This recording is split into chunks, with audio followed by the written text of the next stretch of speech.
Jangan lupa tekan tombol subscribe dan tombol lonceng untuk mendapatkan notifikasi video yang terbaru.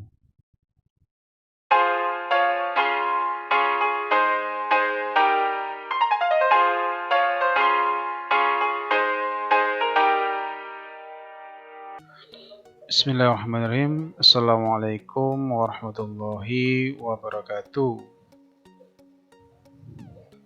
Oke,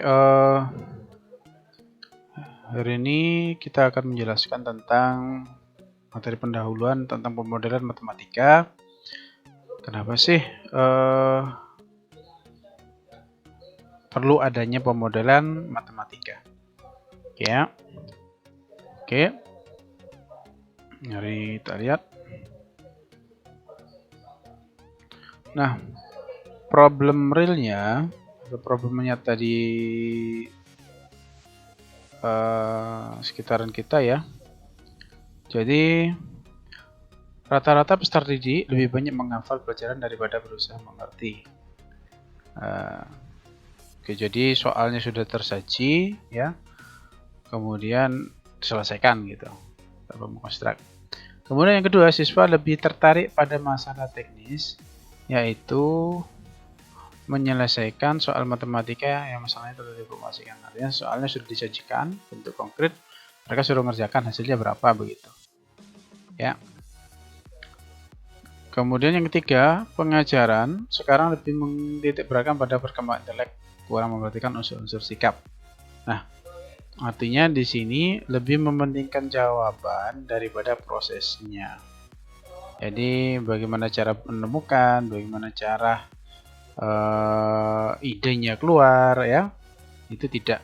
Penting hasil akhirnya nilainya 90, 95 dan sebagainya. Sehingga unsur-unsur sikap yang biasanya terjadi peninjauan langsung dan sebagainya itu sekarang sudah mulai berkurang. Ya. Kemudian terakhir, problem yang ada di sekitar kita juga cara pengajaran menekankan pada hasil belajar tapi kurang memperhatikan proses. Nah, ini. Jadi secara tidak langsung, karena juga ini bisa jadi karena tuntutan juga ya, tuntutan sekolah, bahwasanya nilai siswanya harus bagus-bagus di atas rata-rata, sehingga guru juga menekankan hasilnya harus bagus.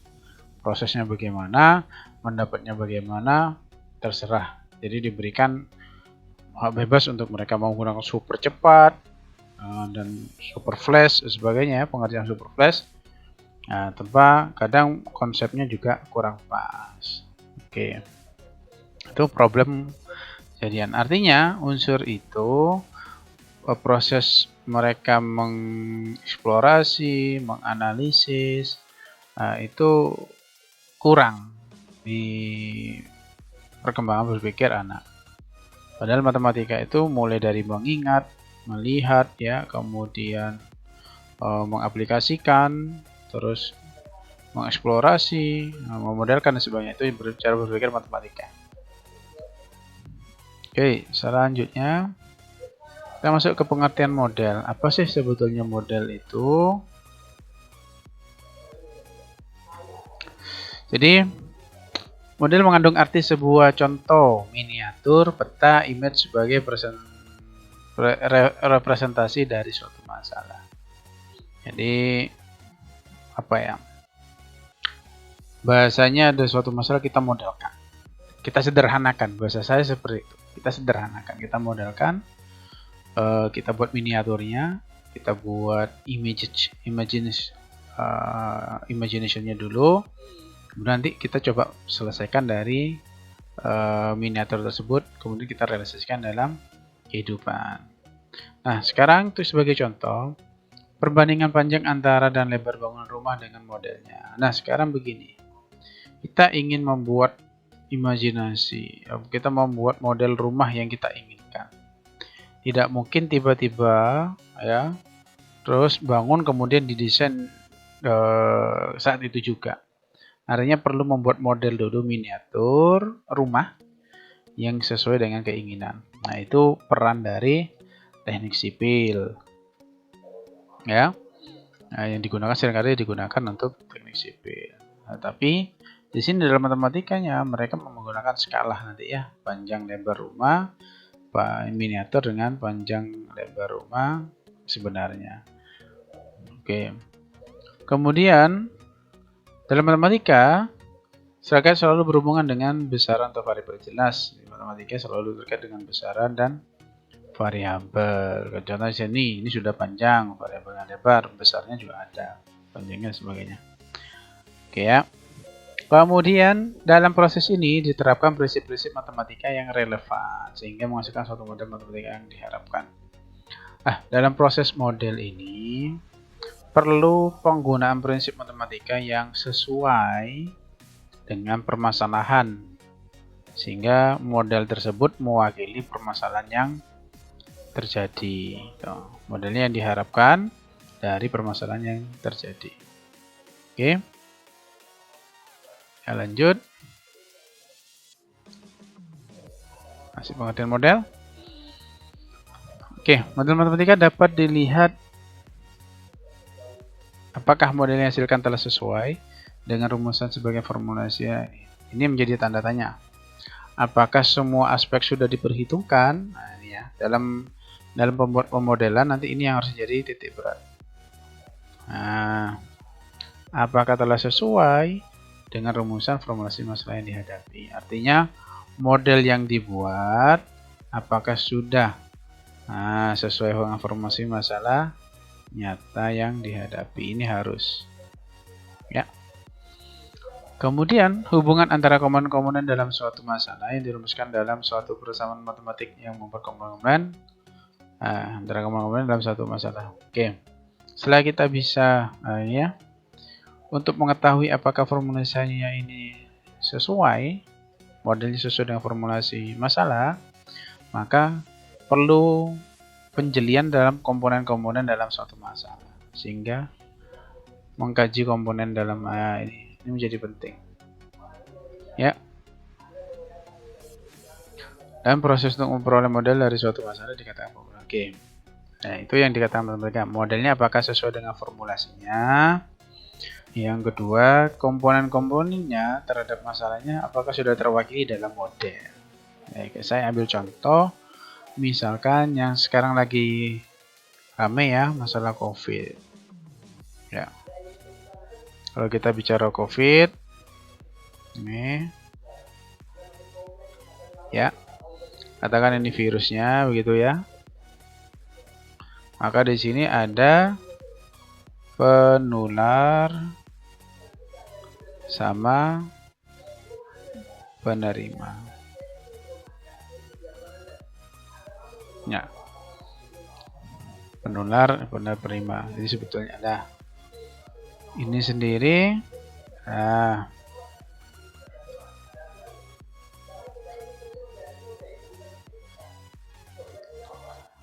Nah, misalkan kita mau membuat seberapa persentase ya mengurangi penularan.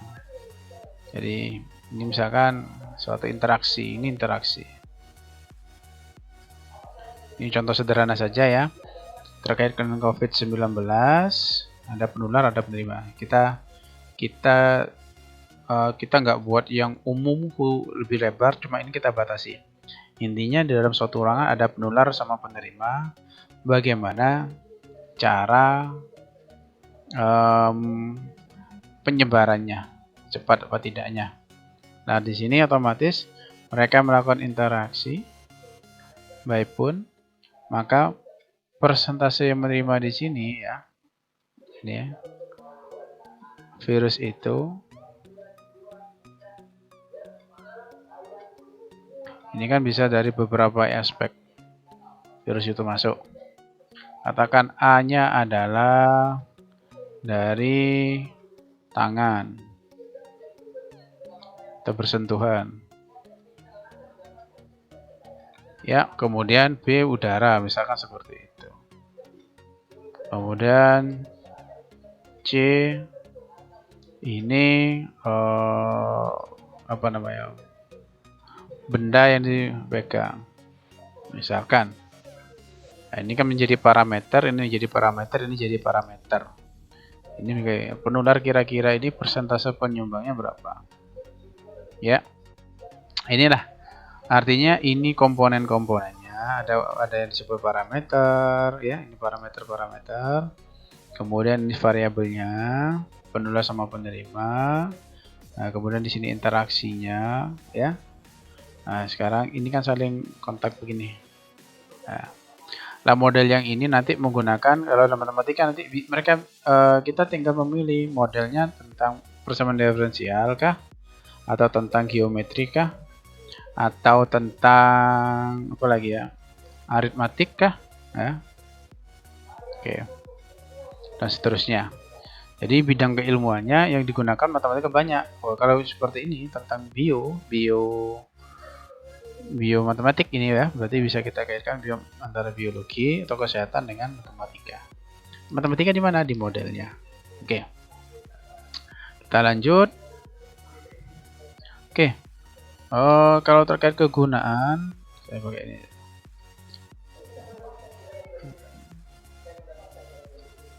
Oke, kegunaan menambah kecepatan, geseran, kekuatan. Ini gitu. Merinci atau memperjelas suatu kondisi permasalahan. Nah, ini lebih menjadi pusat perhatian. Pengertian atau kejelasan mekanisme dalam masalah, sehingga lebih mudah kita menyelesaikannya bagaimana nanti. Dapat digunakan untuk memprediksi kejadian yang muncul dari suatu fenomena atau perluasannya. Nah, dari model yang ada, kita kadang bisa memprediksi 5-10 tahun ke depan itu bagaimana. Ya. Contohnya biasanya pada bidang aktuaria, bidang finance itu melakukan prediksi, kemudian membuat model, kemudian memprediksi 2-3 tahun kemudian gimana, bagaimana perbankan, bagaimana hubungannya dan bagaimana. Ya, sebagai dasar perencanaan dan kontrol dalam sehingga kalau sudah kita peran prediksinya bisa, maka itu bisa menjadi dasar untuk perencanaan dan controlling terhadap permasalahan yang terjadi. Contohnya obat ya, obat itu kan kita buat itu rencana ya, direncanakan dulu obatnya, ada penyakitnya dulu, ada masalah dulu, kemudian dibuat model obat yang bisa menyembuhkan suatu penyakit. Kemudian memprediksi bagaimana, kemudian nanti ada sampel banyak sekali matematika terkait, kemudian nanti direncanakan itu menjadi kontrolnya. Banyak yang asik sebetulnya membahas pemodelan ini, karena satu rangkaian kita tidak hanya membahas dari segi matematikanya saja, tapi juga membahas dari bidang keilmuan yang lain. Nah, misalnya waktunya, oke. 12. Oke, kita lanjutkan. Setelah kegunaan, banyak sekali kegunaannya. Gagasan dinyatakan dalam bentuk fungsi, oke, tidak masalah ya. Ini kegunaannya adalah memperjelas suatu masalah. Pada umumnya, fungsi matematika menyatakan pada kita bagaimana objek-objek dalam satu gambaran masalah berhubungan dengan satu sama yang lain. Oke. Sekarang klasifikasi membentukkan model. Model disamarkan. Ya, artinya ada model yang disamarkan. Itu adalah model teoretik, mekanistik, dan empiris. Teoretik itu digunakan bagi model diperoleh dengan menggunakan teori-teori yang berlaku. Nah, ini cuma ya pengembangan aja ya. Jadi misalkan ada teori misalkan tentang bentuk model fungsi apa, fungsi suatu penyakit, kemudian kita kembangkan, itu juga bisa teoretik, model-model teoretik, tidak perlu diaplikasikan dalam kehidupan. Model mekanistik digunakan, model tersebut diperoleh berdasarkan mekanisme pembangkit fenomena ya. Jadi ini model yang dibuat seakan-akan itu akan terjadi, ada suatu fenomena yang akan terjadi, itu dimodelkan dulu. Kira-kira nanti bagaimana, kan begitu. Mau membangkitkan suatu fenomena. Model empirik digunakan model yang diperlukan hanya dari pengamatan tanpa didasarkan pada teori atau pengetahuan yang dibagikan fenomena tersebut. Misalkan ini contohnya cinta segitiga, itu juga bisa. Ini cuma model empirik saja. Bagaimana kita mau mencari ya? Kita bisa model cinta segitiga itu dibuatkan model matematikanya bisa, dan bisa, sangat bisa. Karena itu saling keterkaitan, orang A, orang B, orang C. Ya, apa saja yang mempengaruhi parameternya dan sebagainya. Itu asik. Ya. Model sekarang tadi disamarkan, sekarang berdasarkan waktu. Itu dibagi menjadi statik dan dinamik. Kalau statik itu terkait pada waktu, tidak terkait pada waktu ya. Artinya permasalahannya tidak terkait sama waktu. Kalau model dinamik tergantung pada waktu. Secara kontinu, maka disebut model discrete ya. Untuk model yang ditentukan secara pasti, yang tentunya berpadanan dengan hasil dari fenomenanya, maka disebut sebagai model deterministik. Misalkan ini kedatangan barang yang sudah pasti, nah itu sudah deterministik. Waktunya sudah pasti gitu ya, fenomena waktunya sudah pasti. Kemudian jika tidak, ya, kondisi modelnya tidak pasti, ketidakpastian dari keluarannya yang biasanya disebut sebagai model stokastik. Artinya seperti ini. Ini jadwal kedatangan sudah tetap. Nah, itu model deterministik. Kalau misalkan antrian datangnya nasabah itu tidak sama. Contohnya, pada antrian di bank, maka mereka datangnya kan jamnya tidak sama. Selisihnya ada 5 menit, ada 10 menit. Nah, itu stokastik. Kalau jadwalnya datangnya tetap 5 menit, 5 menit, 5 menit, maka itu model deterministik. Waktunya sudah dipastikan. Yang ini berlompat-lompat ya.